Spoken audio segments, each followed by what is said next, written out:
Well, I guess I gotta play some of this game for outtakes. Hang on a second. Are you actually serious right now?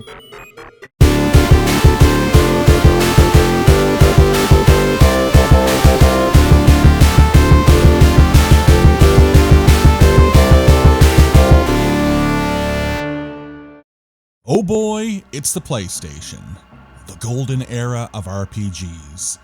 With the release of Final Fantasy VII, the Western world was finally ready to jump onto the RPG bandwagon. RPGs had been around for a while at this point, and there had been some previous pushes to emulate the success the genre had in Japan. Most notably was the campaign Nintendo Power had to literally give away copies of Dragon Warrior to those who subscribed to their magazine. But until Final Fantasy VII hit, RPGs continued to be a niche genre. After the release of Final Fantasy VII, the Western world was ready for RPGs, and boy howdy did the PS1 get its fair share of them. Traditional RPGs, action RPGs, strategy RPGs, this system is absolutely loaded down with some incredible role-playing games. I played loads of them when I was a screaming idiot child, but I also missed some along the way. Check out my video on Vanguard Bandits, a great SRPG I missed and finally got to play recently. Today, I want to highlight my 10 favorite games on this iconic platform, but before then, some honorable mentions. The Legend of Dragoon. Legend of Dragoon has had a recent resurge in popularity, and I am totally here for it. Sony's Final Fantasy VII killer wasn't exactly the mega hit they were hoping for, but it was a decent game that has earned itself a cult following. The game had an intriguing story revolving around ostensibly dragon people. It has a turn-based battle system that manages to fit in quick-time events for added damage, and the game also has a large and fantastical world full of intriguing locations. Legend of Dragoon is definitely unique. Lunar Eternal Blue. A remake of the Sega CD game, Lunar Eternal Blue is the oft underappreciated sequel to Lunar the Silver Star. The PS1 version is in fact the only remake this game got, while its precursor has been remade and re-released half a dozen times. In my opinion, the story and characters of Eternal Blue are a lot more fleshed out than Silver Star. With an improved battle system, a large colorful cast, and a great score, Eternal Blue is a great standalone RPG that is well worth a play. Plus, it comes with a load of cool goodies that any weeb would love. Breath of Fire 4. Hot damn, Breath of Fire 4 is a great game. It has some of the coolest characters in the series like Sias the Ronin Dogman, Ursula the Badass Mercenary, and Fulu the Tragic Displaced Emperor. It has a great combat system with a smooth mechanic to swap out members on the fly. It doesn't quite make the list due to some camera issues and way too many mandatory minigames, but beyond that, the game is absolutely solid. And now, what list is complete without some dishonorable mentions? Beyond the Beyond. Camelot's worst title, Beyond the Beyond, promised a lot for being one of the first RPGs on the PS1, but it missed its mark and ended up landing face first in dog dung. The game's pacing is terrible, combat is needlessly long, and the story goes literally nowhere. What makes this even worse is that it's from the people who brought us the Shining Force and Golden Sun games. Such a waste. Alundra 2. Alundra 2 took all of the fun from Alundra 1 and made it unfun. Tedious combat, wretched graphics, and an absolutely childish tone. This game is best forgotten.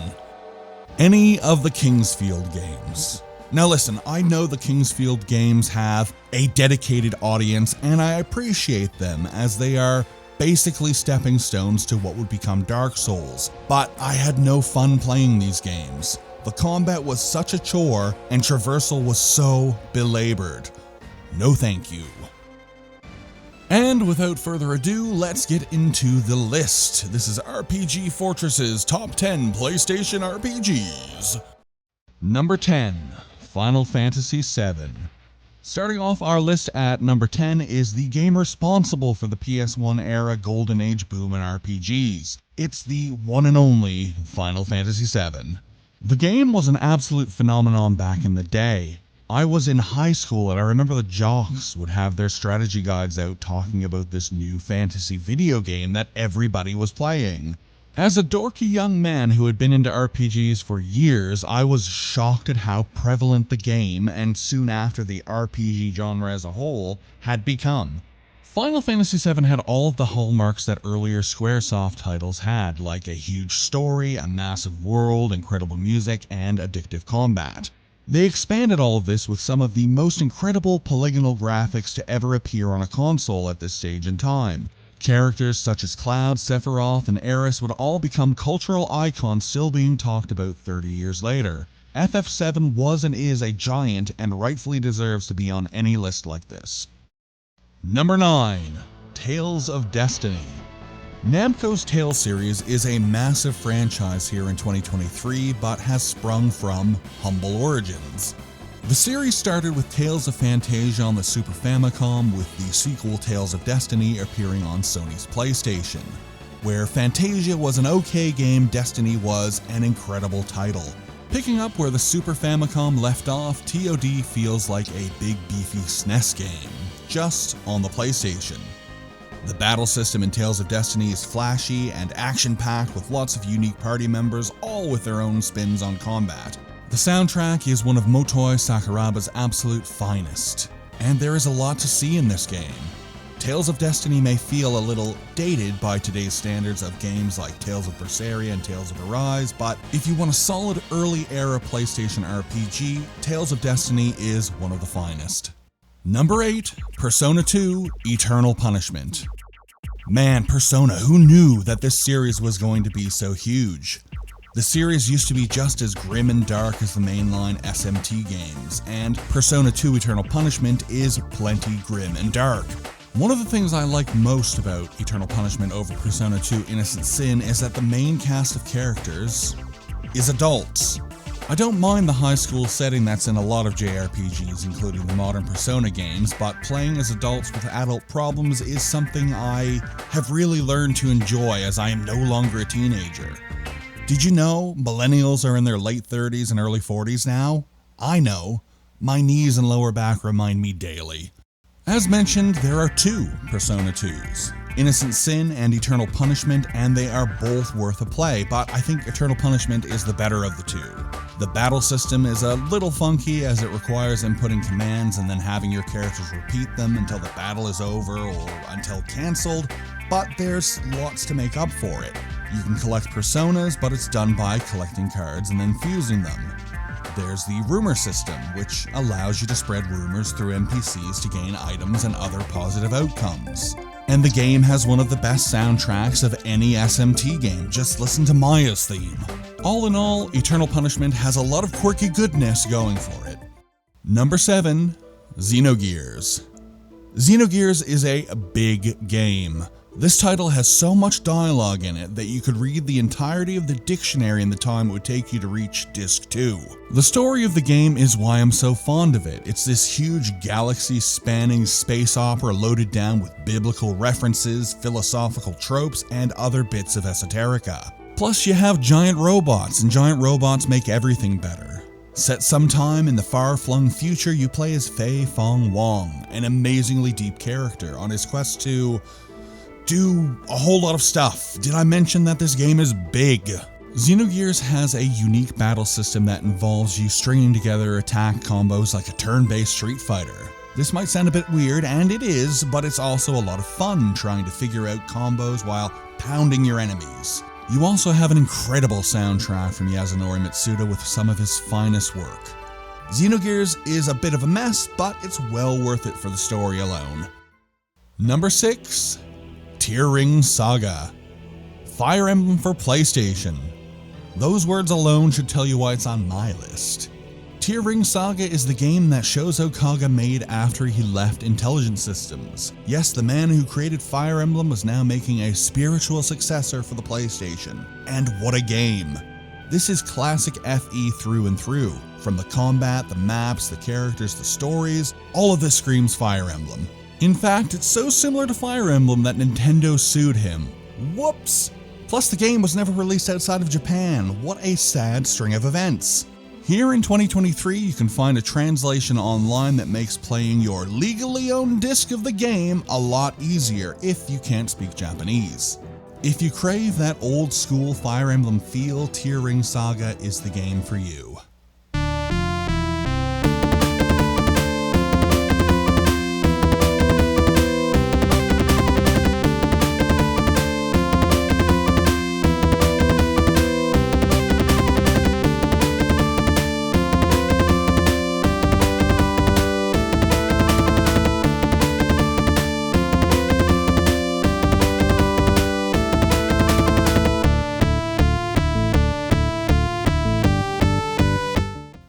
Number 5, Tactics Ogre. Never enough Tactics RPGs, it's Tactics Ogre. This game is an absolute treat. Tactics Ogre is an incredible genre-defining masterpiece of an SRPG. The game has amazingly deep character customization to the point that you will be spending loads of time in between battles just updating your unit's weaponry and skills. Battle is complex and satisfying with loads of maps and terrains to battle on. Expect to spend a lot of time in combat, and expect to spend a lot of time devouring the deeply political story. Like I said, everything about this game is big. If you want a tactics game on PlayStation, you are 100% spoiled for choice, and Tactics Ogre is a hell of a choice. Number 4, Breath of Fire 3. The SNES had 2 great Breath of Fire games, and the PlayStation had 2 great Breath of Fire games. But the one we are talking about right now is Breath of Fire 3. What a game! Breath of Fire 3 is one of the most colorful games that I have ever seen, with every character, enemy, boss, background, or item being an expressively gorgeous work of art. Along with the beautiful graphics, BOF3 sports some incredibly designed characters. Mainstays like Ryu and Nina look good, but you also have Momo, the weird cat-rabbit teacher woman with a bazooka. Great looking and memorable villains like the Horsemen, Balio, and Sunder, and loads of big beautiful fish to catch. Every element of this game is 100% gorgeous to look at. I also have to shout out the soundtrack. The game's OST is absolutely incredible. Probably one of my top 10 OSTs. The soundtrack was written by Yoshina Aoki and Akari Kaida and is comprised of a lot of jazz. As a kid, I absolutely hated the soundtrack. Doesn't sound fantasy enough, or some dumb garbage I'd yell. But as I grew older, I learned to love how astonishingly beautiful this OST is. Well done, ladies. Number 3, Final Fantasy Tactics. Okay, we're into the top 3 and I am starting to lose my mind. Final Fantasy Tactics, oh my god. Have you ever manhandled a piece of art with your bare hands and gotten your grubby fingerprints all over it? That's me in Final Fantasy Tactics.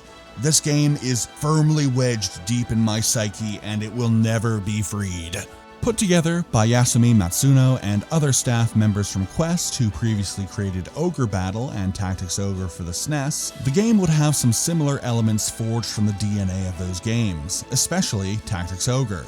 It's very easy to compare Final Fantasy Tactics and Tactics Ogre, and the argument over which game is better will rage until the end of time, but there is enough difference there to make both of them mandatory to play if you're a Tactics fan.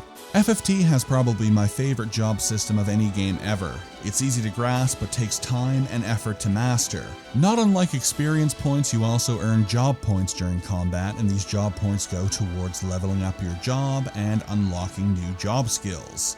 The beauty of this system is that you can change your equipped skills to any you have mastered even after you change your class. So you can have knights with the ninja's dual wielding skill, or white mages equipped with heavy armor, or a thief with black magic. There is just so much fun to be had with this game, an absolute masterpiece. Number 2, Valkyrie Profile. Valkyrie Profile, what a game.